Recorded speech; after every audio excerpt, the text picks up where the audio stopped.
Start capture. हाँ जी। अऊज़ु बिल्लाहि समीउल अलीम मिनश शैतानिर रजीम बिस्मिल्लाहिर रहमानिर रहीम। अच्छा सर, सबसे इम्पोर्टेंट सवाल आपसे ये है कि हमारे जो दीन का माखज़ है जी ये क्या है? क्योंकि कुछ लोग कहते हैं जी कुरान और सुन्नत, और कुछ लोग कहते हैं जी कुरान और सुन्नत को सलफ के मनहज पर, और कुछ लोग ये कहते हैं कि जी हम इजमा को भी और क़ियास शरई को भी मानते हैं जो कुरान और हदीस के खिलाफ ना हो। इसके बारे में थोड़ा आप ज़रा ब्रीफ करें। अल्हम्दुलिल्लाह रब्बिल आलमीन वस्सलातु वस्सलामु अला रसूलिल अमीन। असल बात यह है कि दीन का बुनियादी जो माखज़ हैं वो कुरान और हदीस है, अल्लाह और रसूल की बात। ये वो दीन के बुनियादी माखज़ हैं जो कुरान से साबित हैं, रसूलुल्लाह सल्लल्लाहु अलैहि वसल्लम से साबित हैं और जिन पर उम्मत का इत्तेफाक है। अब कुरान और हदीस से, कुरान से इशारतन और हदीस से सराहतन इजमा का हुज्जत होना भी साबित है। रसूलुल्लाह सल्लल्लाहु अलैहि वसल्लम ने फरमाया कि अल्लाह मेरी उम्मत को गुमराही पर कभी जमा नहीं करेगा। इन्नल्लाह ला यजमा उम्मती अला ज़लालतिन अबदा। तो इसका हवाला क्या है? मुस्तदरक अल हाकिम में दूसरी किताबों में है। 12 मुस्तदरक की रिवायत जो है उसकी सनद से एक और रिवायत भी सही मिली है अल मुअज्जम अल कबीर तबरानी में। ठीक है। अच्छा, तो इससे इजमा का हुज्जत होना भी साबित हुआ। इजमा की हुज्जियत सहाबा कराम से भी साबित है। सैयदना उमर रज़ी अल्लाह तआला अन्हु से, इसी तरह उक़बा बिन अमर रज़ी अल्लाह तआला अन्हु, अबू मसऊद अल-बदरी रज़ी अल्लाह। तो ये अब इजमा को हुज्जत मानना असल में कुरान हदीस को मानना है। कुरान हदीस से इसका सबूत मिला ना। जो चीज़ कुरान और हदीस से मिल जाए तो उसको मानना तो सही है।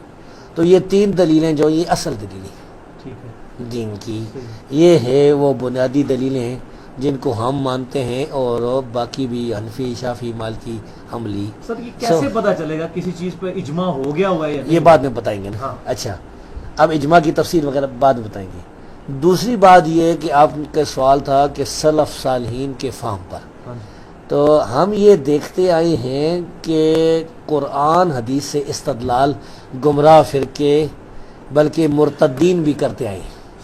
खवारिज ने कुरान करीम की आयतें पढ़कर सहाबा को काफिर करार दिया। कदरिया ने कुरान करीम की आयतें पढ़कर तकदीर का इनकार किया। इसी तरह और भी। तो इन लोगों की रुकावट के लिए हमारे पास सिर्फ यही रास्ता है जो कि रसूलुल्लाह सल्लल्लाहु अलैहि वसल्लम के सहाबा और ताबीन जिनके रसूलुल्लाह सल्लल्लाहु अलैहि वसल्लम के सहाबा के सामने यानी दीन आया, कुरान नाज़िल हुआ, रसूलुल्लाह सल्लल्लाहु अलैहि वसल्लम मौजूद थे, तो उन्होंने आपको देखा कुरान पर अमल करते हुए, दीन पर अमल करते हुए। उन्होंने जिस तरीके से समझाए, सहाबा ने, ताबीन ने, तबा ताबीन ने, उस तरीके को हम सलफ का फाहम कहते हैं। अच्छा, इसकी दलील वो भी हो सकती है कि सैयदना अली रज़ी अल्लाह तआला अन्हु ने एक दफ़ा फरमाया था कि रसूलुल्लाह सल्लल्लाहु अलैहि वसल्लम हमें कोई ख़ास चीज़ नहीं देंगे। बुखारी की जो रवायत, यानी जो एक कुरान छोड़े किताबुल्लाह, और फिर उन्होंने फरमाया कि ये सहीफ़ा जो उनके पास था जिसमें कुछ बातें लिखी हुई थी, और फरमाया इल्ला फ़ाहमुल कुरान, यानी कुरान का फाहम जो है ना हमारे पास है, या यानी जिस तरह को आदमी को कुरान का फाहम अता किया जाता है, तो कुरान का फाहम सहाबा के पास था। इसी तरह सुनन नबी दाऊद के अंदर, किताब व सुन्नह के अंदर ऐसी रिवायात मौजूद हैं जिनमें उमर बिन अब्दुल अजीज़ रहमहुल्लाह ने कहा था कि ये जो तुम कुरान की आयतें पढ़ के तकदीर का इनकार करते हो ना, यही आयत अगले उलमा पढ़ के तकदीर का इस्बात करते थे।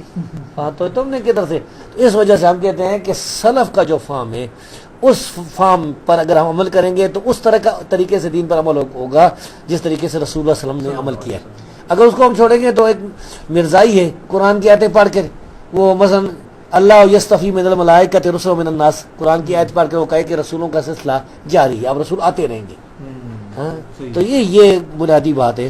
अच्छा, अब आ गई 5वीं बात, वो ये कि इज्तिहाद या क़ियास।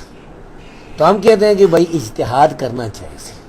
इज्तिहाद एक मसले में अगर कुरान हदीस हमारे पास मौजूद नहीं या इजमा का हमें इल्म नहीं है तो उस मसले में हमारे लिए इज्तिहाद करना जायज़ है। अगर कोई नहीं करता तो उसकी मर्ज़ी है। उसकी मिसाल वो बयान करते हैं कि रसूलुल्लाह सल्लल्लाहु अलैहि वसल्लम ने सहाबा के एक जमात को हुक्म दिया था कि आपने नमाज बनु कुरैज़ा यानी असर की नमाज जो है ना नहीं पढ़नी मगर बनु कुरैज़ा में जाकर। तो वो जब गए ना तो रास्ते में असर का वक़्त हो गया। एक ग्रोह ने اجتہاد کیا، انہوں نے کہا کہ یہ آپ کا مقصد یہ تھا کہ جلدی جانا چاہیے، تو انہوں نے راستے میں نماز پڑھ لی۔ ایک گروہ نے کہا کہ نہیں، حدیث کے جو الفاظ ہیں اس پر عمل کرنا ہے، ظاہر حدیث پر عمل کیا، تو انہوں نے دونوں گروہوں کو رسول اللہ صلی اللہ علیہ وسلم نے تنقید نہیں کی، برا نہیں کہا، تو دونوں مصیب تھے۔ تو اس سے اور دوسری جو دلائل ہیں اس سے ثابت ہوتا ہے کہ اجتہاد کرنا جو ہے وہ جائز ہے۔ اب اجتہادی قسم کبھی قیاس ہوگا، ایک مسئلے میں جس طرح نبی کریم صلی اللہ علیہ وسلم کے پاس ایک آدمی آیا نا جس کا بیٹا جو ہے وہ پتہ نہیں کالے کس طرح رنگ کا تھا، تو آپ نے فرمایا تیرے اونٹ بھی ہیں، ہاں تو وہ مشہور تو یہ اس میں بھی وہ کہتا ہے کہ رنگ کھینچ گئی ہوگی، تو کہا ادھر بھی رنگ کھینچ، تو بھائی یہ باتیں ہیں۔ ہاں جی سر اجماع کیسے ثابت ہوگا کہ کسی معاملے میں اجماع ہو گیا ہوا ہے؟ اجماع کے دو طریقے، اچھا، ایک تو جو علماء حق ہیں، علماء اہل سنت ہیں، کتاب و سنت کے جو ماہر ہیں، انہوں نے اگر صراحت کی کہ اس مسئلے میں اجماع ہے تو ایک تو طریقہ یہ دس سے ہم اجماع دیں گے۔ اس پر علماء کرام نے کتابیں لکھی، مثلا امام محمد بن ابراہیم ابن المنذر النیسابوری آج سے تقریباً 900 سال پہلے گزرے، 900 نہیں بلکہ 1000 سال سے پہلے، 1000 سال سے پہلے، 1100 سال سمجھ لیں، 1100 سال پہلے وہ گزرے ہیں، یعنی چوتھی صدی کے شروع میں، حاکم سے پہلے تھے۔ انہوں نے کتاب الاجماع لکھی ہے جو ہمارے پاس موجود ہے، عربی میں بھی چھپی ہوئی ہے، اردو میں بھی ترجمہ ہو گیا اس کا کراچی سے، اچھا، ہاں وہ آپ کو ضرور خرید لیجیے گی، بہت اچھی کتاب ہے اور اس پر اتفاق بھی ہے۔ اس طرح ابن تیمیہ نے کتاب الاجماع لکھی ہے، ابن حزم نے کتاب الاجماع لکھی ہے۔ ایک تو طریقہ یہاں سے مل جاتا ہے۔ ٹھیک ہے، دوسرا طریقہ یہ ہے کہ جو کتابیں ہیں نا ہماری حدیث کی اور دوسری، ان میں اجماع کا مل جاتا ہے، مثلا علماء کہتے ہیں اس مسئلے پر اجماع ہے۔ دو طریقے ہو گئے۔ تیسرا طریقہ یہ ہے کہ کسی مسئلے میں آپ علماء کرام کی جو آراء ہیں ان کی تحقیقات اکٹھی کریں نا، جب اس کے مقابلے میں کچھ بھی نہ ملے تو آپ یہ دعویٰ کر سکتے ہیں کہ یہ اجماع ہے۔ سر اجماع میں اہل علم کا اجماع ہونا ضروری ہے یا معتزلہ تو ہمیشہ ہر معاملے میں اختلاف کرتے آئے ہیں؟ اہل حق کا ہونا ضروری ہے۔ اگر معتزلہ، خوارج جتنے اہل بدعت ہیں انہوں نے اختلاف کیا تو ان کی کوئی حیثیت نہیں، کوئی ایسے نہیں۔ ان کی کوئی حیثیت اچھا، اجماع صرف صحابہ تک ہے یا بعد میں قیامت تک جاری ہے؟ نہیں، قیامت تک جاری ہے۔ قیامت تک جاری ہے۔ جب جس طرح کہ ابھی اجماع ہوا ہے مرزائیوں کے کافر ہونے پر، قادیانیوں کے کافر ہونے پر پاکستان میں جو ہوا تھا نا، اس پر امت کا اجماع ہے۔ لیکن سر یہ تو نص ہے نا؟ نہیں، نص تو یہ ہے کہ ختم نبوت النص ہے نا، ہاں جی، لیکن جو تخصیص ہے نا کہ قادیانی فرقہ جو ہے یہ احمدی قادیانی یہ کافر ہے، اچھا ہاں یہ تو اجماع بھی ہوا ہے۔ اچھا سر، اس طرح کا اجماع دو قسم کے ہو سکتے ہیں، ایک نص پر بھی اجماع ہوتا ہے، واضح نص پر، یعنی مثل ختم نبوت والی، اور ایک جو ہے وہ اس پر بھی ہوتا ہے کہ نص موجود نہیں ہے۔ مثال کے طور پر اب نمازی جو ہے نماز میں اگر کہکہ لگا کر ہنسے، صحیح حدیث کوئی نہیں گئی کہ اس کا کیا مسئلہ ہے۔ صحیح ہے۔ اجماع یہ ہے کہ اس کی نماز ٹوٹ جاتی ہے۔ وضو کے بارے میں اختلاف ہے، حنفی کہتے ہیں وضو ٹوٹ جاتا ہے، وہ وضو بھی کہتے ہیں۔ ہاں، لیکن اس پر اختلاف ہے، اہل حدیث کہتے ہیں کہ وضو ہی ٹوٹتا ہے، لیکن اس پر اجماع ہے کہ نماز جو ہے نا ٹوٹ جاتی ہے، اس کو نماز والے پڑھنی پڑے گی۔